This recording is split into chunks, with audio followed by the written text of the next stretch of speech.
Hi friends, welcome back to the channel. ಎಲ್ಲರೂ ಹೇಗಿದ್ದೀರಾ? Hope ಎಲ್ಲರೂ ಆರಾಮಾಗಿದ್ದೀರಾ ಅಂತ ಅಂದ್ಕೊಳ್ತೀನಿ. ಸೊ ಈ ಒಂದು 2025 ಅನ್ನೋದು ನಾನು ಅಂದ್ಕೊಂಡಿದ್ದಕ್ಕಿಂತ ತುಂಬ ಚೆನ್ನಾಗಿ ಬಂದಿದೆ ಅಂತ ನನಗೆ ಅನ್ನಿಸ್ತಾ ಇದೆ ಪರ್ಸ್ನಲಿ. ಯಾಕಂದರೆ 2025 ಸ್ಟಾರ್ಟ್ ಆದಾಗ್ಲಿಂದನೂ ಬರೀ ನನಗೆ ಗುಡ್ ನ್ಯೂಸ್ ಅನ್ನೋದೇ ಸಿಗ್ತಾ ಇದೆ. ಸೊ ಹಾಗಾಗಿ ನನಗೆ ತುಂಬ ಒಂದು ಖುಷಿ ಆಗ್ತಾ ಇದೆ. ಡೇ ಬೈ ಡೇ ಒಂದೊಂದೇ ಒಳ್ಳೆ ಸುದ್ದಿಗಳೇ 2025 ನಡೀತಾ ಇದೆ. ಹಾಗಾಗಿ ನನಗಂತೂ ಸಿಕ್ಕಾಪಟ್ಟೆ ಖುಷಿ ಆಗ್ತಾ ಇದೆ.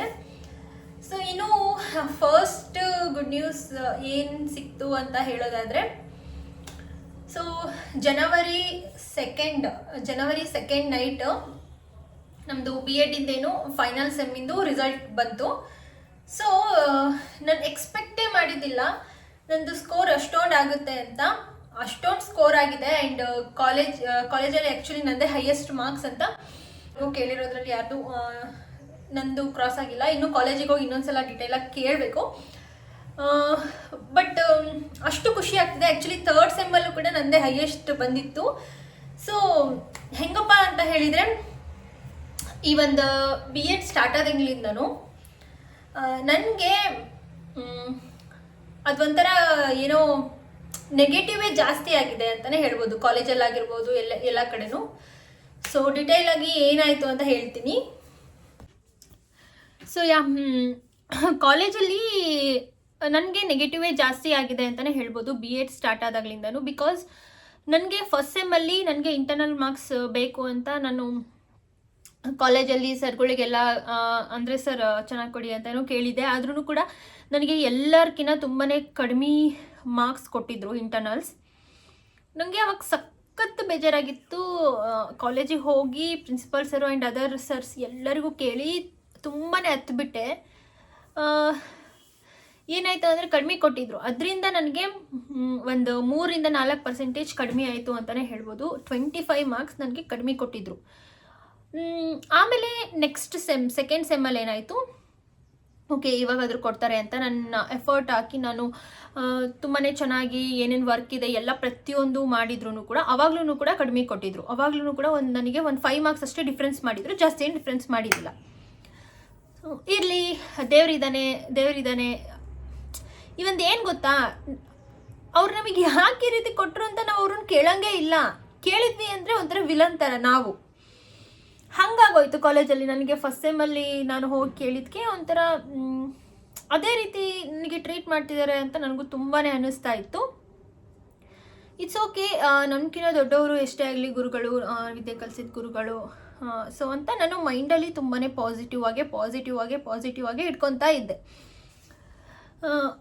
ಯಾವತ್ತೂ ಕೂಡ ನನಗೆ ಹಿಂಗಾಯಿತು ಅಂತ ನನಗೆ ತುಂಬ ಬೇಜಾರಿದ್ರು ಕೂಡ ಯಾವತ್ತೂ ಕೂಡ ನನ್ನ ಸರ್ಸ್ಗಳ ಮೇಲೆ ಆಗಲಿ ಯಾವತ್ತೂ ನನಗೆ ಮೈಂಡಲ್ಲಿ ಒಂದು ನೆಗೆಟಿವ್ ಆಗಿರಬಹುದು, ಅವರಿಗೊಂದು ಕೆಟ್ಟದಾಗಲಿ ಈ ಥರ ಎಲ್ಲ ಅಂದ್ಕೊಳ್ಳೋದೇ ಆಗಲಿ, ಅಥವಾ ನನಗೆ ಹಿಂಗೆ ಮಾಡಿದ್ರಲ್ಲ ಎಂಥವ್ರು ಅಂಥವ್ರು ಅಂತ ಬೈಕೊಳ್ಳೋದೇ ಆಗಲಿ ನಾನು ಮಾಡಿಲ್ಲ. ಯಾಕಂದರೆ ಎಷ್ಟೇ ಆಗಲಿ ಅವ್ರು ನಮ್ಗಿಂತ ದೊಡ್ಡವರು.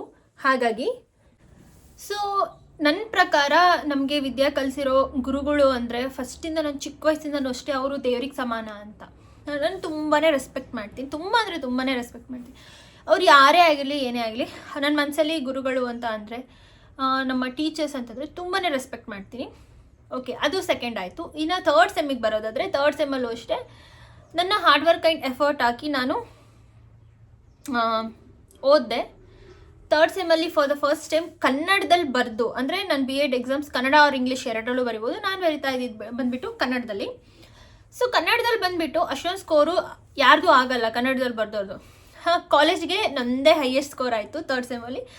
ಸಿಕ್ಕಾಪಟ್ಟೆ ಖುಷಿ ಆಯಿತು. ನನಗೆ ಯಾವಾಗಲೂ ಅನ್ಕೊತಾ ಇದ್ದಿದ್ದಿಲ್ಲ ನನ್ನದೇ ಹೈಯೆಸ್ಟ್ ಬರುತ್ತೆ ಅಂತ. ದೇವರೇ ನನಗೆ ನಾನು ಅಂದ್ಕೊಂಡಿದ್ದು ಅಷ್ಟು ಮಾರ್ಕ್ಸ್ ಅಥವಾ ನಾನು ಎಕ್ಸ್ಪೆಕ್ಟ್ ಮಾಡಿದ್ದಂತಹ ಮಾರ್ಕ್ಸ್ ನನಗೆ ಬಂದರೆ ಸಾಕು ಅಂತಲೇ ನನಗೆ ಯಾವಾಗಲೂ ಅಂದ್ಕೊತಾ ಇದ್ದೆ. ಬಟ್ ಥರ್ಡ್ ಸೆಮ್ಮಲ್ಲೂ ನಂದು ಸ್ಕೋರ್ ಹೈಯೆಸ್ಟ್ ಬಂತು. ತುಂಬಾ ಖುಷಿ ಆಯಿತು. ಓಕೆ, ಇನ್ನು ಫೋರ್ತ್ ಸೆಮ್ಮಿಗೆ ಬಂದರೆ ಆವಾಗಿನಾಗ್ಬಿಡುತ್ತೆ, ಒನ್ ಟೈಮ್ ನಾವು ಹೈಯೆಸ್ಟ್ ಬಂದ್ವಿ ಅಂದರೆ ಮತ್ತೆ ಅದರಿಂದ ಕೆಳಗಡೆ ಇಳಿದ್ಬಿಟ್ರೆ ಒಂಥರ ಶೇಮ್ ಆಗುತ್ತೆ. ನಮಗೆ ಒಂಥರ ಅನಿಸುತ್ತೆ ಬಂದರೆ ಹೈಯೆಸ್ಟ್ ಬರಬಾರ್ದು, ಮಧ್ಯದಲ್ಲೇ ಇರಬೇಕು. ಹೀಗೆ ಹೈಯೆಸ್ಟ್ ಬಂದರೆ ನೆಕ್ಸ್ಟ್ ಟೈಮ್ ಮತ್ತೆ ಕಡಿಮೆ ಆದರೆ ಹಿಂಗೆ ನಮಗೆ ಬೇಜಾರಾಗುತ್ತೆ. ಸೊ ಹಾಗೆ ನನಗೆ ಅನ್ನಿಸ್ತಾ ಇತ್ತು, ಈ ಸೆಮ್ ಏನಾದರೂ ಕಡಿಮೆ ಆಗಿಬಿಟ್ರೆ ಏನಪ್ಪ ಮಾಡೋದು ಅಂತ. ಸೊ ಎಷ್ಟಾಗುತ್ತೋ ಅಷ್ಟು ದೇವ್ರ ಮೇಲೆ ಭಾರ ಹಾಕಿ ನನಗೆ ಎಷ್ಟಾಗುತ್ತೋ ಅಷ್ಟು ಪ್ರಯತ್ನಪಟ್ಟು ನಾನು ಎಕ್ಸಾಮ್ ಬರೀಬೇಕು ಅಂತ ಅಂದ್ಕೊಂಡೆ. ಫಸ್ಟ್ ಪೇಪರ್ ಬರೆದು ಬಂದೆ. ಫಸ್ಟ್ ಪೇಪರು ಆ್ಯಕ್ಚುಲಿ ನಂದು ಅಷ್ಟೊಂದೇನು ಚೆನ್ನಾಗಾಗಿದ್ದಿಲ್ಲ ಅಂತಂದರೆ ನಾನು ಎಲ್ಲ ಬರೆದಿದ್ದೆ, ಎಲ್ಲ ಕರೆಕ್ಟ್ ಇದೆ. ಬಟ್ ಆದರೆ ನನ್ನ ಮನಸ್ಸಿಗೆ ಸ್ಯಾಟಿಸ್ಫ್ಯಾಕ್ಷನ್ ಆಗಲಿಲ್ಲ. ಯಾಕಂದರೆ ಫಸ್ಟ್ ಮೇನಲ್ಲಿ 10 ಮಾರ್ಕ್ಸಿನ 3 ಕ್ವಶನ್ಸ್ ಇರ್ತದೆ. ಸೆಕೆಂಡ್ ಕ್ವಶನ್ನು ನಾನು ಅರ್ಧ ಆನ್ಸರ್ ಬಂದಮೇಲೆ ಆಪ್ಷನ್ ಬಿ ಇತ್ತಲ್ಲ, ಅದು ಫುಲ್ ಚೆನ್ನಾಗಿ ಓದಿದ್ದೆ. ನಾನು ಅಷ್ಟೊಂದು ಓದಿದ್ದೆ. ಆ ರೂಲ್ಸ್ ಆಗಿರಬಹುದು ಪ್ರತಿಯೊಂದು ಅದು ನೆನಪಾಗೋಯ್ತು. ಅಯ್ಯೋ ಈ ಕ್ವಶನಿಗೆ ಇದೆ ಅಂತ ನನಗೆ ಮುಂಚೆನೇ ಗೊತ್ತಾಗ್ಲಿಲ್ವಲ್ಲ, ಕನ್ಫ್ಯೂಸ್ ಮಾಡ್ಕೊಂಡ್ಬಿಟ್ನಲ್ಲ, ಅದು ತುಂಬಾ ಬೇಜಾರು ಮಾಡಿಕೊಂಡು ಅಪ್ಸೆಟ್ ಆದಂಗೆ ಆಗೋಯ್ತು. ಇಟ್ಸ್ ಓಕೆ, ಈಗ ಮತ್ತೆ ಅದನ್ನು ಚೇಂಜ್ ಮಾಡಿ ಬರಿತಾ ಹೋದರೆ ನನಗೆ ಟೈಮ್ ಆಗೋದಿಲ್ಲ, ಕ್ವಶನ್ ಯಾವುದಾದ್ರೂ ಬಿಟ್ಬಿಡ್ತೀನಿ ಲಾಸ್ಟ್ ಮೈನಲ್ಲಿ ಅಂತ ಅದನ್ನೇ ಕಂಟಿನ್ಯೂ ಮಾಡಿ ಚೆನ್ನಾಗಿ ಮಾಡಿ ಬಂದೆ. ಆದರೆ ಬೈಕಲ್ಲಿ ನನ್ನ ಹಸ್ಬೆಂಡ್ ಮನೆಗೆ ಕರ್ಕೊಂಡು ಬರುವಾಗಲೂ ನನಗೆ ಆ ಜಾಗ ನಾನು ಎಲ್ಲೆಲ್ಲ ಆ ರೀತಿ ಫೀಲ್ ಮಾಡಿದ್ದೆ. ಆಂಜನೇಯ ಟೆಂಪಲ್ ಸಿಗುತ್ತೆ ಅಲ್ಲೂ ಕೂಡ ದೇವರೇ ನನಗೆ ಯಾಕೆ ಹಿಂಗಾಗೋಯ್ತು, ನಾನು ಅಂದ್ಕೊಂಡಿದ್ನಲ್ಲ ಈ ಸಲ ನಾನು ಚೆನ್ನಾಗಿ ಬರಬೇಕು ಅಂತ ಅಂದ್ಕೊಂಡು ಮನಸ್ಸಿಗೆ ತುಂಬ ಫೀಲ್ ಮಾಡಿಕೊಂಡು ನನ್ನ ಹಸ್ಬೆಂಡ್ ಹತ್ರನೂ ತುಂಬಾ ಬೇಜಾರು ಮಾಡಿಕೊಂಡು ಫ್ರೆಂಡ್ಸ್ ಹತ್ರ ಎಲ್ಲ ಹೇಳ್ಕೊಂಡು ಮನೆಗೆ ಬಂದು ಪೇರೆಂಟ್ಸ್ ಹತ್ರನೂ ಹಿಂಗಾಯ್ತು ಅಂತ ಎಲ್ಲ ಹೇಳ್ಕೊಂಡ್ಬಿಟ್ಟೆ. ಆಮೇಲೆ ಏನಾಯಿತು, ಸೆಕೆಂಡ್ ಪೇಪರ್ ತುಂಬಾ ಚೆನ್ನಾಗಿತ್ತು. ಫಾರ್ ದ ಫಸ್ಟ್ ಟೈಮ್ ಎಲ್ಲ ಬುಕ್ಲೆಟು ಲಾಸ್ಟ್ ಲೈನ್ವರೆಗೂ ತುಂಬಿಸಿದ್ದು ನಾನು ಸೆಕೆಂಡ್ ಪೇಪರ್ B.Edಲ್ಲಿ. ಅಂದರೆ ಲಾಸ್ಟ್ ಪೇಪರ್ ಅಂತಲೇ ಅಂದ್ಕೊಳ್ಳಿ, 2 ಪೇಪರ್ ಇರೋದು ನಮ್ಗೆ 4th ಸೆಮ್ಮಲ್ಲಿ. ತುಂಬಾ ಚೆನ್ನಾಗಾಯಿತು. ಸೊ ಅದ್ರಲ್ಲಿ ಹೋಗಿದ್ದ ಮಾರ್ಕ್ಸ್ ಇದರಲ್ಲಾದರೂ ಬರುತ್ತೆ, ಅಟ್ಲೀಸ್ಟ್ ಚೆನ್ನಾಗೆ ಆಗ್ಬೋದು ಸ್ಕೋರು. ಬಟ್ ನಾನಂತೂ ಹೈಯೆಸ್ಟ್ ಬರೋದಿಲ್ಲ ಅಂತ ನಾನು ಅಂದ್ಕೊಂಡಿದ್ದೆ. ಪಕ್ಕ ಫಿಕ್ಸ್ ಆಗಿತ್ತು ನನ್ನ ಮೈಂಡಲ್ಲ ನಾನು ಹೈಯೆಸ್ಟ್ ಬರೋದಿಲ್ಲ ಅಂತ. ಬಟ್ ರಿಸಲ್ಟ್ ಬಂತು. ಯಾವಾಗಲೂ ನಾನು ರಿಸಲ್ಟ್ ನೋಡಬೇಕಾದ್ರೆ ನನ್ನ ಕೈಯೆಲ್ಲ ನಡುಗ್ತಾ ಇರುತ್ತೆ, ಒಂಥರ ಶಿವರಿಂಗ್. ಅದೇನೇನೋ ನಾನು ಚೆನ್ನಾಗಿ ಬರ್ದಿದ್ರು ನಾನು ನೋಡೋದಿಲ್ಲ, ನನ್ನ ತಂಗಿನೇ ನೋಡೋದು. ಅವಳೇ ನೋಡಿ ನನ್ನ ರಿಸಲ್ಟ್ ಯಾವಾಗಲೂ ಹೇಳ್ತಿದ್ಲು. ಈ ಸಲ ನನ್ನ ತಂಗಿ ಇದ್ದಿದ್ದಿಲ್ಲ. ಅದೇನೋ ಗೊತ್ತಿಲ್ಲ, ಅದೇನೋ ಕಾನ್ಫಿಡೆನ್ಸ್ ಅಥವಾ ಏನೋ ಲಾಸ್ಟ್ ಸೆಮ್ಮು ಮತ್ತೆ ಕಾಲೇಜಿಗೆ ಹೋಗಿ ಯಾರೂ ರಿಸಲ್ಟ್ ಕೇಳಲ್ಲ ಅನ್ನೋ ಒಂದು ಧೈರ್ಯನೋ ಏನೋ ಗೊತ್ತಿಲ್ಲ. ನಾನು ಓಪನ್ ಮಾಡಿ ನೋಡಿದೆ. ಸೊ ನಂದು 89.7 ಆಗಿತ್ತು ಸ್ಕೋರು. ಸೊ ತುಂಬಾ ಖುಷಿ ಆಯಿತು. ನಂದೇ ರಿಜಿಸ್ಟರ್ ನಂಬರ್ ಓಪನ್ ಮಾಡಿದ್ನ, ನಂದ ಇದು ಅಂತ ನೋಡ್ತಾ ಇದ್ದೀನಿ. ನಂದೇ ನೇಮು, ನಂದೇ ರಿಜಿಸ್ಟರ್ ನಂಬರ್, ಇಷ್ಟೊಂದಾಯ್ತು ಹಿಂಗಾಯ್ತಿದು ಅಂತ. ನನ್ಗೆ ಯಾವ ಫಸ್ಟ್ ಪೇಪರಿಗೆ ಬೇಜಾರು ಮಾಡ್ಕೊಂಡಿದ್ದಲ್ಲ, ಅದೇ ನನ್ನ ಹೈಯೆಸ್ಟ್ ಸ್ಕೋರ್ ಆಗಿರೋ 71 ಬಂದರೆ ಹೈಯೆಸ್ಟ್ ಅಂತಾನೆ. ಆ ಪೇಪರ್ 4ರಿಂದ 5 ಜನ ಚೆಕ್ ಮಾಡ್ತಾರಂತೆ ಇಷ್ಟೊಂದು ಹೇಗೆ ತೆಗೆದಿದ್ದಾರೆ ಅಂತ. ನನ್ನ 70 ಆಗಿತ್ತು ಅದರಲ್ಲಿ ಸ್ಕೋರು. ತುಂಬಾ ಖುಷಿ ಆಯಿತು. ದೇವರು ಅಂದರೆ ನಾನು ಫಸ್ಟ್ ಸೆಮ್ ಸೆಕೆಂಡ್ ಸೆಮ್ಮಲ್ಲಿ ಏನು ನಾನು ಸಫರ್ ಆಗಿದ್ದೀನಿ, ಅವರೇನು ನನಗೆ ಮಾರ್ಕ್ಸ್ ಕಳೆದ್ರು. ದೇವರು ಅವ್ರು ಕೊಡಲಿಲ್ಲ ಅಂದ್ರೂ ಕೂಡ ನನಗೆ ಈ ಮುಖಾಂತರ ಕೊಟ್ಟಿದ್ದಾನಲ್ಲಪ್ಪ ಅಂತ ನನಗೆ ಎಷ್ಟು ಅಂದರೆ ಅಷ್ಟು ಖುಷಿ ಆಯಿತು. ಏನು ಗೊತ್ತಾ, ನಮ್ಮ ಮನಸ್ಸಲ್ಲಿ ನಮಗೆ ಒಳ್ಳೆತನ ಇದ್ದರೆ, ನಮ್ಮ ಥಿಂಕಿಂಗ್ ಗುಡ್ ಆಗಿದ್ದು, ನಾವು ಹಾನೆಸ್ಟಿ, ನಾವು ಸರಿಯಾದ ದಾರಿಯಲ್ಲೇ ಹೋಗ್ತಾ ಇದ್ದೀವಿ ಅಂದರೆ ಮೇಲ್ಗಡೆ ದೇವ್ರು ಕೊಡೋನು ಎಲ್ಲೋ ಕೊಡ್ತಾನೆ. ಅದೇ ಬೇರೆಯವ್ರು ನೋಡಿ ಉರ್ಕೊಳ್ಳೋದು, ನನ್ನ ಜಾಸ್ತಿ ಬಂದಿದೆ ಅವಳದು ಕಮ್ಮಿ ಬಂದಿದೆ ಅಂತ ಏನು ಬೇಕೋ ಅದೇ ಸ್ಟೇಟಸ್ ಹಾಕೋದು, ನಮ್ಮ ಮುಂದೆ ಉರ್ಸೋದು, ಈ ಥರ ಎಲ್ಲ ತುಂಬ ಜನ ನನಗೆ ಮಾಡಿದ್ದಾರೆ. ಅಂಥವ್ರದ್ದೆಲ್ಲ ಬಿದ್ದೋಯ್ತು ಸ್ಕೋರು ಸೆಕೆಂಡ್ ಇಯರಲ್ಲಿ. ಸೊ ಹಾಗೆ ನಾವು ಹಾನೆಸ್ಟಾಗಿದ್ದರೆ ದೇವ್ರು ನಮಗೆ ಕೊಡೋನು ಎಲ್ಲಾದರೂ ಕೊಟ್ಟಿರ್ತಾನೆ ಅನ್ನೋದಕ್ಕೆ ನನ್ನ ಒಂದು B.Ed ಮೋಸ್ಟ್ ತುಂಬಾ ಎಕ್ಸಾಂಪಲ್ ಆಗೋಯ್ತು ಲೈಫಲ್ಲೇ ಆಗಲಿ ಇದು. ಸೊ 2025ಅಲ್ಲಿ ಫಸ್ಟ್ ಗುಡ್ ನ್ಯೂಸ್ ಬಂದುಬಿಟ್ಟು ನಂದು B.Edಲ್ಲಿ ಹೈಯೆಸ್ಟ್ ಬಂದಿದ್ದು. ಕುಂದಾಡಿದ್ದೀನಿ ಅಂದರೆ ಅಷ್ಟಿಷ್ಟಲ್ಲ. ನನ್ನ ತಂಗಿ 1 ಗಂಟೆ ಬಿಟ್ಟು ಫೋನ್ ಮಾಡಿದ್ದಾಳೆ. ಅವಾಗ ಫೋನ್ ಮಾಡಿದರೆ ಅವಳು ಫುಲ್ ಖುಷಿಯಾಗಿ ನಗಾಡ್ತಿರ್ತಾಳೆ, ಹೆಂಗೆಂಗೋ ಆಡ್ತಿರ್ತಾಳೆ ಅಂತ 1 ಗಂಟೆ ಬಿಟ್ಟು ಫೋನ್ ಮಾಡಿ ಮೇಲೆ ಇದೆಯಾ ಇನ್ನು ಕೆಳಗೆ ಬಂದಿದೆಯಾ ಅಂತ ಕೇಳಿದ್ಲು. ಸೊ ಇಲ್ಲ, ನಾನಿನ್ನೂ ಆಕಾಶದಲ್ಲಿ ಹಾರಾಡ್ತಿದ್ದೀನಿ, ತೆಲಾಡ್ತಿದ್ದೀನಿ, ನನಗೆ ಅಷ್ಟು ಖುಷಿ ಆಗ್ತಿದೆ, ಅಷ್ಟು ಖುಷಿ ಮನಸ್ಸಿಗೆ ಅದೇನೋ ಒಂಥರ ಮನಸ್ಸು ತುಂಬಿ ಖುಷಿ ಬರುತ್ತೆ ಅಂತಾರಲ್ಲ, ಅಷ್ಟು ಹ್ಯಾಪಿನೆಸ್ ಆಯಿತು. So guys, and second good news ಏನಪ್ಪ ಅಂತ ಹೇಳಿದರೆ, ನನ್ನ ಇನ್ಸ್ಟಾಗ್ರಾಮ್ ಫ್ಯಾಮಿಲಿಯಲ್ಲಿ 1000 ಫಾಲೋವರ್ಸ್ ಕಂಪ್ಲೀಟ್ ಆಗಿದೆ. ಸೊ ನೆನ್ನೆ ಅಷ್ಟೇ ಕಂಪ್ಲೀಟ್ ಆಯಿತು. ನನ್ನ ಇನ್ಸ್ಟಾಗ್ರಾಮ್ ಫ್ಯಾಮಿಲಿಯಲ್ಲಿ ತುಂಬ ದಿನದಿಂದ ಈ ಮೂಮೆಂಟ್ಗೋಸ್ಕರ ಕಾಯ್ತಾ ಇದೆ. ಅದೂ ಕೂಡ ನನಗೆ 2025 ಸ್ಟಾರ್ಟಿಂಗಲ್ಲೇ ಅದು ಬಂದುಬಿಟ್ಟು ನನಗೆ ಇನ್ನೂ ಒಂದು ಗುಡ್ ನ್ಯೂಸ್ ಅಂತಲೇ ಹೇಳ್ಬೋದು. ತುಂಬ ಅಂದರೆ ತುಂಬಾ ಖುಷಿ ತರುವಂತಹ ವಿಚಾರ. ಇಷ್ಟೆಲ್ಲ ಆಗಿದ್ದು ನಿಮ್ಮಿಂದನೇ, ನಿಮ್ಮ ಸಪೋರ್ಟ್ ಇಲ್ದಲೇ ಏನೂ ಆಗ್ತಾ ಇರಲಿಲ್ಲ. ಸೊ ಹೀಗೆ 2025ಅಲ್ಲಿ ಎಲ್ಲ ಪಾಸಿಟಿವ್ ಆಗಿ ಇರಲಿ ಆ್ಯಂಡ್ ಎಲ್ಲ ಖುಷಿನೂ ಸಿಗಲಿ ಅಂತ ಅಂದ್ಕೊಳ್ತಾ ಇದ್ದೀನಿ. ನನಗೆ ಯಾವಾಗಲೂ ಹಿಂಗಾಗಿದ್ದಿಲ್ಲ, ಗೊತ್ತಿಲ್ಲ, ಏನೋ ಪಾಸಿಟಿವ್ನೆಸ್ ಆ್ಯಂಡ್ ಒಳ್ಳೆಯದಾಗಿದೆ. ಸ್ಟಾರ್ಟಿಂಗಿಂದನೇ ನನಗೆ ಖುಷಿ ತರುವಂಥ ವಿಚಾರಗಳು ಕೊಟ್ಟಿದೆ ಅಂತಲೇ ಹೇಳ್ಬೋದು. 2025ಅಲ್ಲಿ ನನಗೆ ಸ್ಟಾರ್ಟಿಂಗಲ್ಲೇ 2 ಖುಷಿಯಾದಂತಹ ವಿಚಾರಗಳು ಸಿಕ್ಕಿದೆ. ಒಂದು ನನ್ನ B.Ed ರಿಸಲ್ಟ್ ಚೆನ್ನಾಗಿ ಬಂದಿರೋದು, ಇನ್ನೊಂದು ಇನ್ಸ್ಟಾಗ್ರಾಮಲ್ಲಿ 1000 ಫಾಲೋವರ್ಸ್ ಕಂಪ್ಲೀಟ್ ಆಗಿದೆ. ಸೊ ಇವೆರಡೂ ಆಗಿರೋದು 2025ಅಲ್ಲಿ. ಹಾಗಾಗಿ ನಾನು ತುಂಬ ಅಂದರೆ ತುಂಬಾ ಖುಷಿಯಾಗಿದ್ದೀನಿ. ಸೊ ಅದಕ್ಕೋಸ್ಕರ ಇವತ್ತು ನಾನು ಸ್ವೀಟ್ ಮಾಡ್ತಾ ಇದ್ದೀನಿ ಮನೆಯಲ್ಲಿ. ಬನ್ನಿ ರೆಸಿಪಿನ ನಿಮ್ಮ ಜೊತೆ ಶೇರ್ ಮಾಡ್ತೀನಿ. ವ್ಲಾಗ್ನ ಎಲ್ಲೂ ಸ್ಕಿಪ್ ಮಾಡಿದೆ ಕಂಟಿನ್ಯೂಸ್ ಆಗಿ ನೋಡಿ ಅಂತ ಕೇಳ್ಕೊಳ್ತಾ ಇದ್ದೀನಿ. ಸೊ ಫ್ರೆಂಡ್ಸ್, ಯಾಕೋ ಗೊತ್ತಿಲ್ಲ, ಈ ಮಧ್ಯದಲ್ಲಿ ತುಂಬಾ ಹೇರ್ ಫಾಲ್ ಆಗ್ತಾ ಇದೆ, ನೋಡ್ತಾ ಇರ್ಬೋದು. ಹೇರ್ ವಾಶ್ ಮಾಡಿದ್ದೀನಿ, ಇನ್ನೂ ಹೇರ್ ಕೋಮ್ ಮಾಡಿಲ್ಲ. ಆಲ್ರೆಡಿ ಇಷ್ಟೊಂದು ಹೇರ್ ತುಂಬಾ ಉದುರ್ತಾ ಇದೆ. ವಿಂಟರ್ ಸೀಸನ್ ಇರೋದ್ರಿಂದ ಹೀಗೆ ಆಗ್ತಾ ಇರ್ಬೋದು ಅಂತ ನಾನು ಅಂದ್ಕೊಳ್ತಾ ಇದ್ದೀನಿ. ಇನ್ನು ನಾನಿವತ್ತು ಸ್ವೀಟಿಗೆ ಹೆಸರುಬೇಳೆ ಪಾಯಸ ಮಾಡ್ತಾ ಇದ್ದೀನಿ. ಇದು ತಂಪು ಕೂಡ ಹೌದು, ತುಂಬಾ ಟೇಸ್ಟ್ ಕೂಡ ಚೆನ್ನಾಗಿರುತ್ತೆ. ನಮ್ಮ ಮನೇಲಿ ಎಲ್ರಿಗೂ ಇಷ್ಟ. ಹಾಗಾಗಿ ಫಸ್ಟಿಗೆ ಬೆಲ್ಲನ ಈ ರೀತಿ ಕರಗಿಸ್ಕೊಳ್ತಾ ಇದ್ದೀನಿ. ಬೆಲ್ಲಕ್ಕೆ ಒಂದು ಸ್ವಲ್ಪ ನೀರು ಹಾಕಿ ಈ ರೀತಿ ಕರಗಿಸ್ಕೊಳ್ತಾ ಇದ್ದೀನಿ. ಇದು ಒಂದು 5ರಿಂದ 10 ನಿಮಿಷ ಈ ರೀತಿ ಕುದ್ಬಿಟ್ಟು ಬೆಲ್ಲ ಎಲ್ಲ ಕಂಪ್ಲೀಟಾಗಿ ಕರಗಬೇಕು. ಅಲ್ಲಿವರೆಗೂ ನೀವು ಇದನ್ನು ಕುದಿಸ್ಕೊಳ್ತಾನೆ ಇರಬೇಕು. ನಾನಿವತ್ತು ತುಂಬ ಕಡಿಮೆ ಬೆಲ್ಲನ ಯೂಸ್ ಮಾಡಿದ್ದೀನಿ, ಯಾಕಂದರೆ ನಮ್ಮ ಮನೇಲಿ ಯಾರೂ ಅಷ್ಟೊಂದು ಸ್ವೀಟ್ ತಿನ್ನೋಕ್ಕೆ ಇಷ್ಟಪಡೋದಿಲ್ಲ. ಮೈಲ್ಡ್ ಆಗಿರಬೇಕು ಎಲ್ರಿಗೂ. ಹಾಗಾಗಿ ಈಗ ಇದನ್ನು ಪಕ್ಕದಲ್ಲಿ ಇಟ್ಕೊಂಡ್ಬಿಟ್ಟು ಒಂದು ಪ್ಯಾನ್ನ ಇಟ್ಕೊಳ್ತಾ ಇದ್ದೀನಿ. ಈಗ ಪ್ಯಾನ್ ಒಂದು ಸ್ವಲ್ಪ ಬಿಸಿ ಆಗ್ತಿದ್ದಂಕಲ್ಲೇ ಇದಕ್ಕೆ ತುಪ್ಪ ಆ್ಯಡ್ ಮಾಡ್ತಾ ಇದ್ದೀನಿ, 1ರಿಂದ 1.5 ಚಮಚ. ಈ ತುಪ್ಪ ಬಂದುಬಿಟ್ಟು ಎಷ್ಟು ಚೆನ್ನಾಗಿ ಕಾಣ್ತಾ ಇದೆ ಅಲ್ವಾ, ಮರುಳಾಗಿ. ಇದು ನಮ್ಮಮ್ಮನೇ ಮಾಡಿರ್ತಕ್ಕಂಥ ತುಪ್ಪ ಮನೆಯಲ್ಲಿ. ಅದರ್ವೈಸ್ ನಂಗೆ ಹೊರಗಡೆಯಿಂದ ತರುವಂಥ ತುಪ್ಪ ಯಾವುದೂ ಇಷ್ಟ ಆಗೋದಿಲ್ಲ. ಸೊ ಇನ್ನೂ ಇದಕ್ಕೆ ಡ್ರೈ ಫ್ರೂಟ್ಸ್ನ ಆ್ಯಡ್ ಮಾಡ್ಕೊಳ್ತಾ ಇದ್ದೀನಿ. ನೀವು ಲಾಸ್ಟಿಗೆ ಕೂಡ ಈ ರೀತಿ ಡ್ರೈ ಫ್ರೂಟ್ಸ್ನ ಹುರ್ಕೊಂಡು ಆ್ಯಡ್ ಬಟ್ ನಾನಿಲ್ಲಿ ಹಂಗೆ ಮಾಡೋದು ಒಂದೇ, ಹಿಂಗೆ ಮಾಡೋದು ಒಂದೇ, ಡ್ರೈ ಫ್ರೂಟ್ಸ್ ಫ್ಲೇವರ್ ಒಂದು ಸ್ವಲ್ಪ ಪಾಯಸದಲ್ಲಿ ಬಿಟ್ಕೊಳ್ಳಿ ಅಂತ ಡೈರೆಕ್ಟಾಗೆ ಮಾಡ್ತಾ ಇದ್ದೀನಿ. ಈಗ ಇದಕ್ಕೆ ನಾನು ಹೆಸರುಬೇಳೆನ 2 ವಿಷಲ್ ಕೂಗಿಸ್ಕೊಂಡು ಇಟ್ಕೊಂಡಿದ್ದೆ, ಅದನ್ನು ಆ್ಯಡ್ ಮಾಡ್ತಾ ಇದ್ದೀನಿ. ಈ ರೀತಿ ಒಂದು ಸ್ವಲ್ಪ ಮೆತ್ತಗಾಗಿರಬೇಕು, ಗಟ್ಟಿ ಇದ್ದರೆ ಅಷ್ಟು ಚೆನ್ನಾಗಿ ಬರೋದಿಲ್ಲ ಪಾಯಸ. ಈಗ ಇದಕ್ಕೇ ನಾನಿಲ್ಲಿ ಶೋಧಿಸ್ಕೊಂಡಿರ್ತಕ್ಕಂತಹ ಬೆಲ್ಲ, ಅಂದರೆ ಶೋಧಿಸ್ಕೊಂಡಿಲ್ಲ, ಈಗ ಸೋಸ್ತಾ ಇದ್ದೀನಿ. ಯಾಕಂದರೆ ಅದರಲ್ಲಿ ಏನಾದರೂ ಕಲ್ಲು ಕಡ್ಡಿ ಕಸ ಏನಾದರೂ ಇದ್ದರೆ ಬಂದುಬಿಡುತ್ತೆ. ಹಾಗಾಗಿ ಈ ರೀತಿ ಸೋಸ್ಕೋಬೇಕು. ಬೆಲ್ಲನ ಯಾವತ್ತೂ ಹಾಗೆ ಡೈರೆಕ್ಟಾಗಿ ಹಾಕಬಾರ್ದು.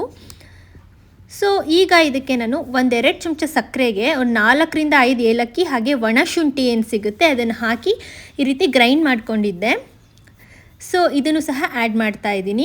ಜಜ್ಜಿಬಿಟ್ಟು ಕೂಡ ಹಾಕೋಬೋದು, ಬಟ್ ಈ ರೀತಿ ಮಾಡಿದರೆ ಫೈನಾಗಿ ಪೌಡರ್ ಆಗುತ್ತೆ ಅಂತ ಈ ರೀತಿ ಟ್ರಿಕ್ ಯೂಸ್ ಮಾಡಿ. ಹಾಗೆ ಇದಕ್ಕೆ ನಾನು ಶಾವಿಗೆನ ಆ್ಯಡ್ ಮಾಡ್ತಾ ಇದ್ದೀನಿ. ಈ ಶಾವಿಗೆ ಬಂದುಬಿಟ್ಟು ಪ್ಯಾಕೆಟಲ್ಲಿ ಸಿಗ್ತಕ್ಕಂತಹ ಶಾವಿಗೆ ಅಲ್ಲ, ಸುರುವನ್ನೇ ಶಾವಿಗೆ ಅಂತ ಏನು ಕರೀತಾರೆ ಅದು. ಇದು ಬೇಗನೆ ಬೆಂದೋಗುತ್ತೆ, ಇಲ್ಲ ಮೆತ್ತಗಾಗುತ್ತೆ. ಹಾಗಾಗಿ ಲಾಸ್ಟಿಗೆ ಆ್ಯಡ್ ಮಾಡಿ ಗ್ಯಾಸ್ ಸ್ಟವ್ನ ಆಫ್ ಮಾಡ್ಕೊಂಡ್ಬಿಟ್ಟು 1 ಬೌಲ್ ಆಗೋವಷ್ಟು ನಾನು ಹಾಲನ್ನ ಹಾಕ್ಕೊಳ್ತಾ ಇದ್ದೀನಿ.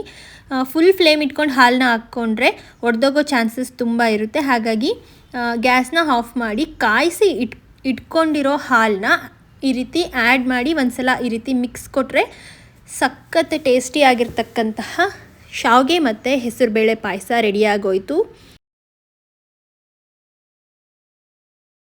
ಫ್ರೆಂಡ್ಸ್, ಇವತ್ತು ನಾನು ಒಂದು ಹೈ ಪ್ರೋಟೀನ್ ಲಂಚ್ನ ಮಾಡ್ತಾ ಇದ್ದೀನಿ ಮಧ್ಯಾಹ್ನ ಊಟಕ್ಕೆ. ಸೊ ಇವತ್ತು ಮನೇಲಿ ಯಾರೂ ಇಲ್ಲ, ನಾನು ಹಸ್ಬೆಂಡ್ ಇಬ್ಬರೇ ಇರೋದು. ಸೊ ಹಾಗಾಗಿ ರಾಜ್ಮಾ ವೆಜ್ ಬಿರಿಯಾನಿ ಮಾಡೋಣ ಅಂತೇಳಿ ಅಂದ್ಕೊಂಡಿದ್ದೀನಿ.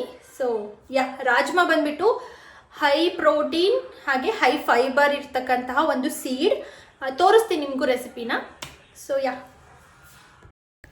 ಮೊದಲಿಗೆ ಒಂದು ಮಿಕ್ಸಿ ಜಾರ್ಗೆ ಶುಂಠಿ ಬೆಳ್ಳುಳ್ಳಿನ ಹಾಕ್ಕೊಂಡಿದ್ದೀನಿ ಇಲ್ಲಿ. ಸೊ ಈಗ ಇದಕ್ಕೆ ಚಕ್ಕೆನ ಆ್ಯಡ್ ಮಾಡ್ತಾ ಇದ್ದೀನಿ. ಚಕ್ಕೆ, ಲವಂಗ ಮತ್ತು ಸ್ಟಾರ್ ಹೂವು, ಇದನ್ನು ನಾವು ಚಕ್ಕರ ಮಗು ಅಥವಾ ಸ್ಟಾರ್ ಹೂವು ಅಂತ ಕರಿತೀವಿ ನಮ್ಮ ಸೈಡು. ನಿಮ್ಮ ಸೈಡ್ ಏನಂತಾರೋ ನನಗೆ ಗೊತ್ತಿಲ್ಲ. ಹಾಗೆ ಒಂದು 4ರಿಂದ 5 ಏಲಕ್ಕಿನ ಆ್ಯಡ್ ಮಾಡ್ಕೊಳ್ತಾ ಇದ್ದೀನಿ. ಹಾಗೆ ಇದಕ್ಕೆ ಒಂದು ಸ್ವಲ್ಪ ಕೊತ್ತಂಬರಿ ಸೊಪ್ಪನ್ನು ಸಹ ತೊಳೆದಿಟ್ಕೊಂಡು ಆ್ಯಡ್ ಮಾಡ್ತಾ ಇದ್ದೀನಿ. ಇದನ್ನು ನೀರು ಹಾಕದೇನೆ ತರ್ತರಿಯಾಗಿ ಹಾಗೇ ರುಬ್ಕೋಬೇಕಾಗುತ್ತೆ. ಇದು ಬಂದುಬಿಟ್ಟು ಗರಂ ಮಸಾಲ, ನಾವೇನು ಪಲಾವ್ಗೆ ಮಾಡ್ಕೊಳ್ತೀವಿ ಅದ್ರದ್ದು. ಪುದೀನ ಇದ್ದರೆ ಪುದೀನೂ ಆ್ಯಡ್ ಮಾಡ್ಕೊಳ್ಳಿ, ತುಂಬಾ ರುಚಿಯಾಗಿರುತ್ತೆ. ನಮ್ಮ ಮನೇಲಿ ಪುದೀನ ಇಲ್ಲ, ಹಾಗಾಗಿ ಆ್ಯಡ್ ಮಾಡ್ಕೊಂಡಿಲ್ಲ. ಇನ್ನು ಈಗ ನಾನು ಈರುಳ್ಳಿನ ಕಟ್ ಮಾಡ್ಕೊಳ್ತಾ ಇದ್ದೀನಿ. ಈರುಳ್ಳಿ ಕಟ್ ಮಾಡುವಾಗಲೇ ನಾನು ಮೊಸರು ಬಜ್ಜಿಗೆ ಅಂತ ಒಂದು ಸ್ವಲ್ಪ ಸೈಡಿಗೆ ಎತ್ತಿಟ್ಕೊಂಡ್ಬಿಡ್ತೀನಿ. ಸೊ ಒಂದು ಸ್ವಲ್ಪ 2ರಿಂದ 3 ಈರುಳ್ಳಿ ಆದರೆ ಸಾಕಾಗುತ್ತೆ. ಈಗ ಹಸಿರು ಮೆಣಸಿನ್ಕಾಯಿ ಹಾಗೆ ಒಂದು 3 ಟೊಮಾಟೋನ ಹೆಚ್ಕೊಳ್ತಾ ಇದ್ದೀನಿ. ಹಸಿರು ಮೆಣಸಿನ್ಕಾಯಿ ನಿಮಗೆ ಖಾರಕ್ಕೆ ಎಷ್ಟು ಬೇಕೋ ಅಷ್ಟು ಹೆಚ್ಕೊಳ್ಳಿ. ಹಾಗೆ ತರಕಾರಿಗೆ ನಾನಿಲ್ಲಿ ಕ್ಯಾರೆಟ್ ಮತ್ತು ಬೀನ್ಸ್ನ ತೊಗೊಳ್ತಾ ಇದ್ದೀನಿ. ಆಲೂಗಡ್ಡೆನ ಸ್ಕಿಪ್ ಮಾಡಿದ್ದೀನಿ. ಆಲ್ಮೋಸ್ಟ್ ಸ್ವಲ್ಪ ಆಲೂಗಡ್ಡೆನ ಯೂಸ್ ಮಾಡೋದನ್ನು ಇತ್ತೀಚೆಗೆ ತುಂಬಾ ಕಡಿಮೆ ಮಾಡಿಬಿಟ್ಟಿದ್ದೀನಿ. ಹಾಗೆ ಒಂದು ಪೂರ್ತಿ ಕ್ಯಾಬೇಜ್ನ ನಾನಿಲ್ಲಿ ತೊಗೊಂಡಿದ್ದೀನಿ. ಕ್ಯಾಬೇಜ್ ಬಂದುಬಿಟ್ಟು ಗ್ರೀನ್ ಲೀಫಿ ವೆಜಿಟೇಬಲ್ ಆಗಿರೋದ್ರಿಂದ ಅದರಲ್ಲಿ ತುಂಬಾ ನ್ಯೂಟ್ರಿಯೆಂಟ್ ಸಿಗುತ್ತೆ. ಅದು ಹಾರ್ಟ್ ಡಿಸೀಸ್ ಹಾಗೆ ಈವನ್ ಡೈಜೆಷನ್ನಿಗೆಲ್ಲ ತುಂಬಾ ಒಳ್ಳೆಯದು. ಹಾಗಾಗಿ ನಾನು ಕ್ಯಾಬೇಜ್ನ ಇತ್ತೀಚೆಗೆ ಜಾಸ್ತಿ ಯೂಸ್ ಮಾಡ್ತಾ ಇದ್ದೀನಿ. ಸೊ ಇನ್ನು ವೆಜಿಟೇಬಲ್ಸ್ ಕಲರ್ ವೆಜಿಟೇಬಲ್ಸ್ ಅಂದರೆ ಬೀಟ್ರೂಟ್, ಕ್ಯಾರೆಟ್ ಇವೆಲ್ಲ ಜಾಸ್ತಿ ತಿನ್ನೋದ್ರಿಂದ ಸ್ಕಿನ್ನಿಗಾಗಿರ್ಬೋದು, ನಮ್ಮ ಹೇರ್ ಗ್ರೋತಿಗಾಗಿರ್ಬೋದು ತುಂಬಾ ಒಳ್ಳೆಯದು. ಈಗ ಒಂದು ಗ್ಯಾಸ್ ಸ್ಟವ್ನ ಆನ್ ಮಾಡಿಕೊಂಡು ಕುಕ್ಕರ್ನ ಇಟ್ಕೊಂಡಿದ್ದೀನಿ. ಕುಕ್ಕರಿಗೆ ಇವಾಗ ಒಂದು ಸ್ವಲ್ಪ ಎಣ್ಣೆನ ಹಾಕ್ಕೊಳ್ತಾ ಇದ್ದೀನಿ. ಎಣ್ಣೆ ಒಂದು ಸ್ವಲ್ಪ ಕಾದ ನಂತರ ಇದಕ್ಕೆ ನಾನು ಸಾಸಿವೆ ಹಾಗೆ ಜೀರಿಗೆನ ಆ್ಯಡ್ ಮಾಡ್ಕೊಳ್ತಾ ಇದ್ದೀನಿ. ಸಾಸಿವೆ ಜೀರಿಗೆ ಚಿಟಪಟ ಅಂತ ಸಿಡಿದ ನಂತರ ನಾನಿಲ್ಲಿ ಫಸ್ಟಿಗೆ ಹಸಿರು ಮೆಣಸಿನ್ಕಾಯಿ ಹಾಕ್ಕೊಂಡಿದ್ದೀನಿ. ಆಮೇಲೆ ಈರುಳ್ಳಿನ ಹಾಕ್ಕೊಂಡು ಇವೆರಡು ನೀಟಾಗಿ ಒಂದು ಸ್ವಲ್ಪ ಹೊತ್ತು ಫ್ರೈ ಆಗೋದಕ್ಕೆ ಬಿಟ್ಬಿಡಿ. ಈಗ ನಾನು ಇದಕ್ಕೆ ಟೊಮೆಟೊ ಮತ್ತು ಕ್ಯಾರೆಟ್ ಮತ್ತು ಬೀನ್ಸ್ ಏನು ಹೆಚ್ಕೊಂಡಿದ್ನಲ್ಲ ಅದನ್ನು ಹಾಕ್ಕೊಂಡಿದ್ದೀನಿ. ವೆಜಿಟೇಬಲ್ಸ್ನ ಆದಷ್ಟು ಸ್ವಲ್ಪ ಹುರ್ಕೊಳ್ಳೋದ್ರಿಂದ ಹಸಿ ವಾಸನೆ ಹೋಗುತ್ತೆ, ಟೇಸ್ಟ್ ಸೂಪರಾಗಿರುತ್ತೆ. ಡೈರೆಕ್ಟಾಗಿ ಎಲ್ಲ ಒಂದೇ ಸಲ ಹಾಕಿ ಕೆಲವೊಬ್ಬರು ಹಂಗೆ ನೀರಾಕ್ಬಿಡ್ತಾರೆ. ಹಾಗೆ ಮಾಡೋದ್ರಿಂದ ಅಷ್ಟು ರುಚಿ ಬರೋದಿಲ್ಲ. ಹಾಗಾಗಿ ತರಕಾರಿಗಳನ್ನ ಒಂದು ಸ್ವಲ್ಪ ಹೊತ್ತು ಉರೀರಿ, ತುಂಬಾ ರುಚಿ ಚೆನ್ನಾಗಿರುತ್ತೆ. ಈಗ ನಾನು ಜಾಸ್ತಿ ಕ್ವಾಂಟಿಟಿಯಲ್ಲಿ ರಾಜ್ಮಾ ಸೀಡ್ಸ್ನ ಆ್ಯಡ್ ಮಾಡ್ಕೊಂಡಿದ್ದೀನಿ. ಸ್ವಲ್ಪ ಉಪ್ಪು ಹಾಕ್ಕೊಂಡು ಇನ್ನೊಂದು ಸಲ ನೀಟಾಗಿ ಮಿಕ್ಸ್ ಮಾಡ್ಕೊಳ್ತಾ ಇದ್ದೀನಿ. ಈಗ ಇದಕ್ಕೆ ಏನು ನಾವು ಗರಂ ಮಸಾಲ ರುಬ್ಬಿಟ್ಕೊಂಡಿದ್ವಲ್ಲ ಅದನ್ನು ಆ್ಯಡ್ ಮಾಡ್ಕೊಳ್ತಾ ಇದ್ದೀನಿ. ಸೊ ಫ್ರೆಂಡ್ಸ್, ನಾನಿವತ್ತು ಮಾಡ್ತಾ ಇರೋದು ರೈಸ್ ಕ್ವಾಂಟಿಟಿ ಕಡಿಮೆ ಇರುತ್ತೆ, ವೆಜಿಟೇಬಲ್ಸ್ ಜಾಸ್ತಿ ಇರುತ್ತೆ. ಅಂದರೆ ಇದರಲ್ಲಿ ಒಂದು 3/4 ಭಾಗ ವೆಜಿಟೇಬಲ್ಸ್ ಇರುತ್ತೆ, 1/4 ಭಾಗ ಅಷ್ಟೇ ರೈಸ್ ಇರುತ್ತೆ. ಈ ರೀತಿ ನಾವು ಡಯೆಟ್ನ ಇನ್ಕ್ಲೂಡ್ ಮಾಡ್ಕೊಳ್ಳೋದ್ರಿಂದ ಹೆಲ್ತ್ ಬೆನಿಫಿಟ್ಸ್ ತುಂಬ ಇದೆ. ತುಂಬಾ ಜಾಸ್ತಿ ರೈಸ್ ಕಡಿಮೆ ವೆಜಿಟೇಬಲ್ಸ್ ಹಾಕ್ಕೊಳ್ಳೋದ್ರಿಂದ ಅದರಲ್ಲಿ ಏನು ಬಂತು ಅಲ್ವಾ, ಜಾಸ್ತಿ ಕಾಪ್ಸೆ ತೊಗೊಂಡಂಗೆ ಆಗುತ್ತೆ. ಈಗ ನಾನು ರೈಸ್ ಹಾಕ್ಕೊಂಡು ಇದಕ್ಕೆ ಎಷ್ಟು ಬೇಕೋ ಅಷ್ಟು ನೀರನ್ನ ಆ್ಯಡ್ ಮಾಡ್ಕೊಳ್ತಾ ಇದ್ದೀನಿ. ಲಾಸ್ಟಲ್ಲಿ ಒಂದು ಅರ್ಧ ನಿಂಬೆಹಣ್ಣು ಹಾಕ್ಕೊಳ್ತಾ ಇದ್ದೀನಿ. ನಿಂಬೆಹಣ್ಣು ಹಾಕೋದ್ರಿಂದ ತುಂಬಾ ಟೇಸ್ಟ್ ತುಂಬ ಚೆನ್ನಾಗಿ ಬರುತ್ತೆ ಆ್ಯಂಡ್ ಹೆಲ್ತಿಗೂ ಕೂಡ ತುಂಬಾ ಒಳ್ಳೆಯದು. ಹಾಗಾಗಿ ನಿಂಬೆಹಣ್ಣು ಆ್ಯಡ್ ಮಾಡಿಕೊಂಡು ಇದನ್ನು ಕ್ಲೋಸ್ ಮಾಡಿ ಒಂದೇ ಒಂದು ವಿಷಲ್ ಬರೆಸ್ಕೊಂಡ್ರೆ ಸಾಕು. ಸಖತ್ತಾಗಿರ್ತಕ್ಕಂಥ ಒಂದು ರಾಜ್ಮಾ ವೆಜ್ ಬಿರಿಯಾನಿ ರೆಡಿ ಆಗೋಯಿತು. ಇದ್ರ ಜೊತೆ ಸ್ವಲ್ಪ ರೈತ ಕೂಡ ಮಾಡ್ಕೊಳ್ಳೋಣ ಅಂತ ಸ್ವಲ್ಪ ಹಸಿರು ಮೆಣಸಿನ್ಕಾಯಿ, ಈರುಳ್ಳಿ, ಮೊಸರು, ಸ್ವಲ್ಪ ಉಪ್ಪು ಹಾಗೆ ನೀರನ್ನ ಆ್ಯಡ್ ಮಾಡಿಕೊಂಡು ನಾನು ಮೊಸರು ಬಜ್ಜಿ ಅಥವಾ ರೈತ ಏನಂತ ಕರಿತೀವಿ ಇದನ್ನು ರೆಡಿ ಮಾಡ್ಕೊಂಡಿದ್ದೀನಿ. ಬೇಕಿದ್ದರೆ ಇದಕ್ಕೆ ಸೌತೆಕಾಯಿ, ಟೊಮೆಟೊ ಕೂಡ ಆ್ಯಡ್ ಮಾಡ್ಕೋಬೋದು. ಸೊ ನಮ್ಮನೇಲಿ ಇರಲಿಲ್ಲ ಅಂತ ಹಾಕ್ಕೊಂಡಿಲ್ಲ ಅಷ್ಟೇ.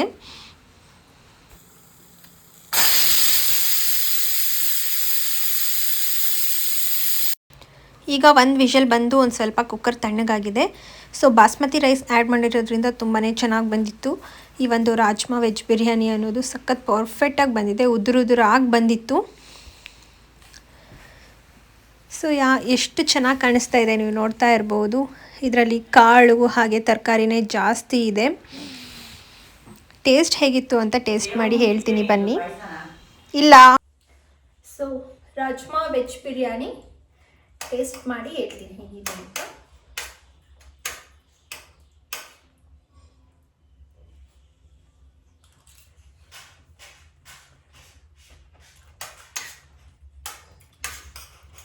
ಎಷ್ಟು ಸೂಪರ್ ಆಗಿದೆ ಅಂದರೆ ನಿಜವಾಗ್ಲೂ ತುಂಬಾ ಚೆನ್ನಾಗಿದೆ, ತುಂಬ ಟೇಸ್ಟಿಯಾಗಿದೆ ಆ್ಯಂಡ್ ಹೆಲ್ತಿ ಕೂಡ. ಖಂಡಿತ ಈ ರೆಸಿಪಿನ ನೀವು ಕೂಡ ಮನೇಲಿ ಟ್ರೈ ಮಾಡಿ, ಕಾಮೆಂಟ್ ಸೆಕ್ಷನ್ನಲ್ಲಿ ಹೇಗಿತ್ತು ಅಂತ ಕಾಮೆಂಟ್ ಮಾಡಿ. ಓಕೆ, ಸೊ ಇನ್ನು ನಮ್ಮ ಮನೇಲಿ ಬಾಲಣ್ಣ ಅಂತ ನಮ್ಮ ಮಮ್ಮಿ ಸ್ಟೂಡೆಂಟ್ ಏನು ಬರ್ತಾರಲ್ಲ ಅವ್ರ ವೈಫ್ ಇವರು ಸುಮಕ್ಕ ಅಂತ, ಇವರಿಬ್ಬರು ಗಂಡ ಹೆಂಡತಿ ಅಂದರೆ ನಮ್ಮ ರಾಕಿಗೆ ಎಲ್ಲಿಲ್ಲದ ಪ್ರೀತಿ ಅಂತಲೇ ಹೇಳ್ಬೋದು. ಬಿಕಾಸ್ ನಮ್ಮ ರಾಕಿನ ತಂದುಕೊಟ್ಟಿದ್ದು ಬಾಲಣ್ಣ. ಫಸ್ಟ್ಗೆ ಅವ್ರ ಮನೇಲಿ 2 ದಿನ ಇಟ್ಕೊಂಡು ಆಮೇಲೆ ನಮ್ಮ ಮನೆಗೆ ತಂದುಕೊಟ್ಟಿದ್ದಾರೆ. ಹಾಗಾಗಿ ಅವನಿಗೆ ತುಂಬಾ ಬಾಂಡಿಂಗ್ ಜಾಸ್ತಿ ಅವರಿಬ್ಬರ ಮೇಲೆ. ತುಂಬ ಅಂದರೆ ತುಂಬ ಇಷ್ಟ. ಅವ್ರು ಬಂದರೆ ಸಾಕು ಎಷ್ಟು ಇದು ಮಾಡ್ತಾನೆ ಅಂದರೆ ತುಂಬ ಇದು ಮಾಡ್ತಾನೆ. ಚಿಕ್ಕ ಮರಿ ಇದ್ದಾಗ ನೋಡಿದ್ದು, ಆದ್ರೂ ಸಹ ಎಷ್ಟು ಪ್ರೀತಿ ಮಾಡ್ತಾನೆ ಅಂದರೆ ಅಷ್ಟು ನಮ್ಮ ಮೇಲ್ಗಿನ ಅವ್ರಿಗೆ ತುಂಬ ಜಾಸ್ತಿನೇ ಪ್ರೀತಿ ಮಾಡ್ತಾನೆ ಅಂತಲೇ ಹೇಳ್ಬೋದು. ಸೊ ನೀವೇ ನೋಡ್ತಾ ಇದ್ದೀರಲ್ಲ ಹೇಗೆ ಮಾಡ್ತಾ ಇದ್ದಾನೆ ಅಂತ. ಸೊ ಬಾಲಣ್ಣ ನಮಗೆ ಕೊಟ್ಟಿರ್ತಕ್ಕಂಥ ಒಂದು ಬೆಸ್ಟ್ ಗಿಫ್ಟ್ ಅಂದರೆ ನಮ್ಮ ರಾಕಿ ಅಂತಲೇ ಹೇಳ್ತೀನಿ. ನನಗಂತೂ ಬಿಟ್ಟಿರೋಕ್ಕೆ ಆಗಲ್ಲ ರಾಕಿನ, ಅಷ್ಟು ಇಷ್ಟ. ಒಂದೇ ಒಂದು ದಿನವೂ ನಾನು ಅವ್ನ ಮುಖ ನೋಡ್ಲಿಲ್ದಂಗೆ ಮಲ್ಕೊಂಡೇ ಇಲ್ಲ. ಡೈಲಿ ನೈಟ್ ಅವ್ನ ಮುಖ ನೋಡ್ಕೊಂಡು ಮಲಗಿದ್ರೇ ನನಗೆ ಪಾಸಿಟಿವ್ ಕನಸುಗಳು, ಪಾಸಿಟಿವ್ ಆಗಿ ಒಂದು ನಿದ್ದೆ ಬರುತ್ತೆ ಅಂತಲೇ ಹೇಳ್ಬೋದು. ಅಷ್ಟು ಒಂದು ಒಳ್ಳೆ ಬುದ್ಧಿ ಇದೆ ನಮ್ಮ ರಾಕಿಗೆ. ಸೊ ಫ್ರೆಂಡ್ಸ್, ಐ ಹೋಪ್ ಈ ವಿಡಿಯೋ ನಿಮಗೆ ಖಂಡಿತ ಇಷ್ಟ ಆಗಿರುತ್ತೆ ಆ್ಯಂಡ್ ಹೆಲ್ಪ್ಫುಲ್ ಆಗಿರುತ್ತೆ ಅಂತ ಅಂದ್ಕೊಳ್ತೀನಿ. ಸೊ ಫಸ್ಟ್ ಟೈಮ್ ಯಾರೆಲ್ಲ ನನ್ನ ವೀಡಿಯೋಸ್ನ ನೋಡ್ತಾ ಇದ್ದೀರಾ, ದಯವಿಟ್ಟು ನನ್ನ ಚಾನಲಲ್ಲಿ ಇರ್ತಕ್ಕಂತಹ ಅದರ್ ವೀಡಿಯೋಸ್ನು ಕೂಡ ನೋಡಿ, ನಿಮಗೆ ಇಷ್ಟ ಆಗ್ಬೋದು. ಹಾಗೆ ಏನಾದರೂ ಹೆಲ್ಪ್ಫುಲ್ ಅಂತ ಅನಿಸಿದರೆ ಪ್ಲೀಸ್ ನನ್ನ ಚಾನಲ್ನ ಸಬ್ಸ್ಕ್ರೈಬ್ ಮಾಡ್ಕೊಳ್ಳಿ, ಹಾಗೆ ಸಪೋರ್ಟ್ ಮಾಡಿ. ಬೆಲ್ಲೈಕನ್ನ ಕ್ಲಿಕ್ ಮಾಡೋದ್ರಿಂದ ನನ್ನ ನೆಕ್ಸ್ಟ್ ಬ್ಲಾಗ್ಸ್ ನಿಮಗೆ ಮಿಸ್ ಆಗೋದಿಲ್ಲ. ಮತ್ತು ನೆಕ್ಸ್ಟ್ ಬ್ಲಾಗಲ್ಲಿ ಸಿಗ್ತೀನಿ. ಅಲ್ಲಿವರೆಗೂ ಟೇಕ್ ಕೇರ್, ಬಾಯ್. ಸುಸ್ತಾದ ಹಾಕಿ ನೋಡಿ ಹೆಂಗೆ ಮಾಡ್ತಿದ್ದೆ ನನಗೆ ಆಟಿಕೆ ಏಯ್ ಬಾರ